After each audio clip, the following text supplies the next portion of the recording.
My name is Suzanne Herco. I teach Humanities 11 at Gateway High School, which is a charter school in San Francisco, California. Our humanities program is an integrated study of U.S. literature and history. I think reading instruction is appropriate for all ages. As we learn and as we develop, we constantly benefit from increased understanding of how we learn. And reading instruction is all about learning how you learn. It's all about learning how to make sense of new things. The more you understand how you make sense of things in reading, the better reader you can be. So Nick, what happened? Alright, so he like moved, I guess. He left the country, met some friends, got a dog. Reciprocal teaching is a way of having students co-construct understanding of difficult text. It models the things that good readers do as they read. So they read, they summarize, and they try to make sense and understand of the reading. They question themselves about what they've read, and they predict what's going to go on next.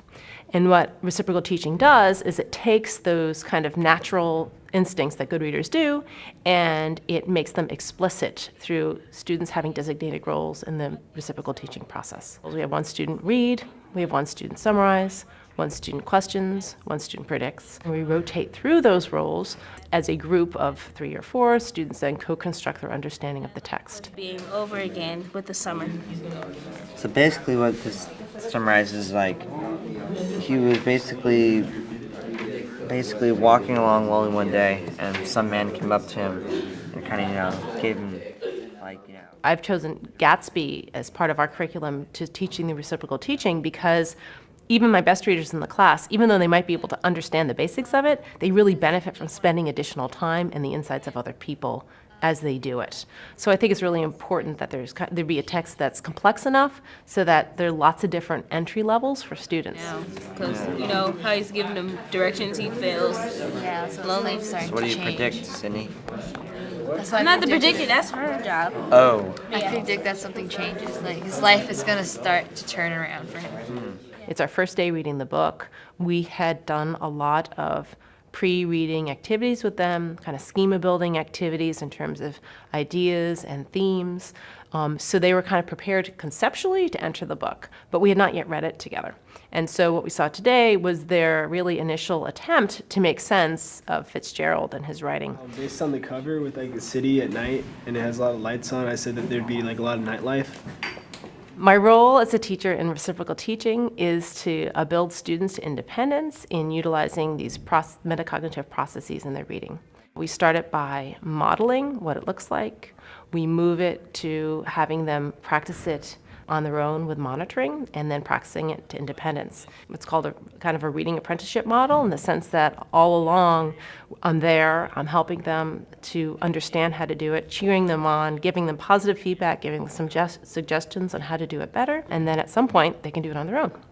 We do some direct teaching around each of the roles. I think the only role that is particularly difficult for students to encounter is the summary role. Most of that I kind of front load in the fall by doing lessons around summary, and we do that mostly around expository text. We talk about finding the main idea and how to kind of glean the main idea from something. We use sentence stems, and I've given students some sentence stems for what the main idea might be in a particular paragraph.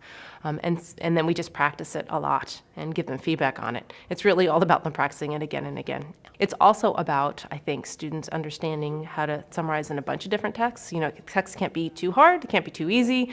If it's something that's way too hard for them, they can't even begin to summarize. You're talking about Daisy and her husband, and basically how they were, her family's wealthy, her husband's family's wealthy, and how he left Chicago, and just basically just their life story.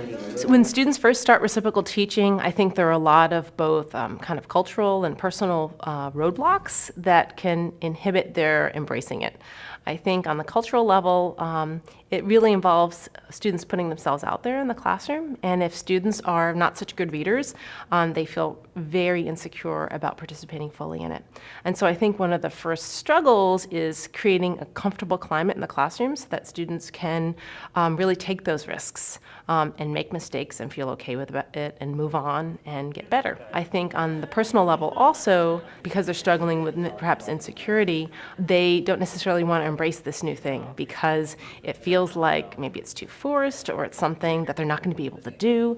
And so I've experienced resistance from students that they don't want to try it out. They're kind of scared to put themselves on the line. So I think the biggest struggle is really developing student buy-in into it. And I think that one of the ways that you do that is by really being explicit about how these are things that good readers do, and as good readers we can always find texts that we find challenging. And what we need to do is just be prepared to meet those challenges. I drove over to East Egg to see the two old friends who I scarcely knew at all. Actually, I think we should stop there. All right, well, I went to go play some football. Can actually read it again. You read pretty fast. I'm not gonna lie. All right. That's a great idea. Why they came east, I don't know. One thing I noticed is that students become much more aware of their processes as readers. They start saying things like, oh, I really need to reread this, which sometimes would seem like obvious to a teacher, but isn't necessarily obvious to a student. Oftentimes students have this idea that you read something and either you get it or you don't get it. So I see them being more metacognitive in understanding what they need to do in order to make sense of stuff. I see them also gaining more confidence in terms of their ability to approach difficult text, so that by the time we get to the spring, students are doing much more independent reading of difficult texts, and they're less intimidated by it because they kind of feel like, hey, I've conquered, this text, and I've done that, and I can do this other one as well. Yeah, and that I predict I think he's gonna have an argument with Tom because they both love the same kind of, they both like Daisy. He will fight for his love. Okay.